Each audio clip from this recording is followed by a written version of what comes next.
যতক্ষণ শান্তি সম্প্রীতি না থাকবে ততক্ষণ সমৃদ্ধি সম্ভব নয়। এখন থেকে ত্রিপুরাকে সন্ত্রাস মুক্ত রাজ্য বলা যায়। মঙ্গলবার এনএলএফটি এবং এটিটিএফ আত্মসমর্পণ অনুষ্ঠান থেকে রাজ্যে শান্তি প্রতিষ্ঠার জন্য প্রধানমন্ত্রী এবং স্বরাষ্ট্রমন্ত্রীকে ধন্যবাদ জানালেন মুখ্যমন্ত্রী মানিক সাহা। গত 4 সেপ্টেম্বর দিল্লিতে অনুষ্ঠিত হয়েছিল এক ত্রিপাক্ষিক শান্তি চুক্তি। সে চুক্তি মেনে এনএলএফটি ও এটিটিএফ এর 584 জন সদস্য অস্ত্র ছেড়ে আত্মসমর্পণ করলেন মঙ্গলবার।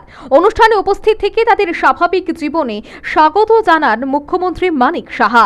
মুখ্যমন্ত্রী বলেন, উত্তর পূর্বাঞ্চলে শান্তি স্থাপনের জন্য প্রধানমন্ত্রী ও স্বরাষ্ট্রমন্ত্রী বিশেষ উদ্যোগ নিয়েছেন। সম্প্রতি উত্তর পূর্বাঞ্চলের জন্য 12টি চুক্তি করেছে কেন্দ্র সরকার। এর মধ্যে 3টি চুক্তি ত্রিপুরার জন্য। এসব চুক্তি মেনে প্রায় 10,000 যুবক স্বাভাবিক জীবনে ফিরেছে।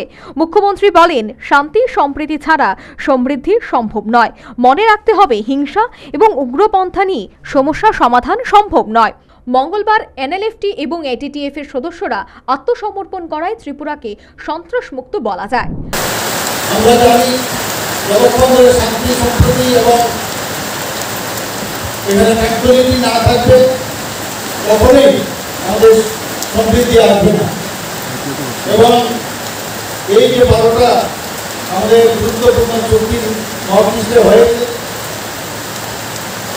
তার মধ্যে 3টি আমাদের ত্রিপুরার চুক্তি হয়েছে। আপনারা সবাই জানেন, এতে করে প্রায় 10,000 যারা এতদিন ধরে ট্রেনের সাথে যুক্ত ছিল তারা অস্ত্রত্যাগ করেছে। আজকে এই ত্রিপুরা আজকের পর থেকে আমরা বলতে চাই যে ত্রিপুরা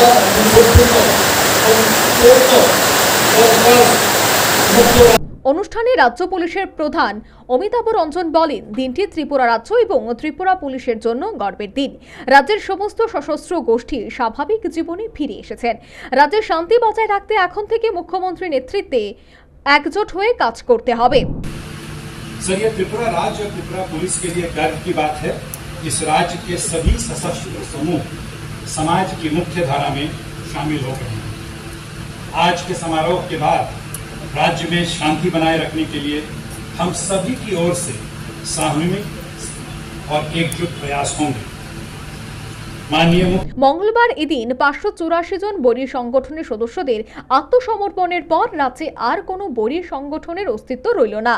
80-র দশকে শুরু রাজ্যের এই সন্ত্রাসবাদের সমস্যা 2000 সালের পর থেকেই প্রায় থিতিয়ে পড়েছিল। মঙ্গলবার থেকে রাজ্য সন্ত্রাসবাদ মুক্ত বলেই মনে করছেন মুখ্যমন্ত্রী। Bureau report, news vanguard.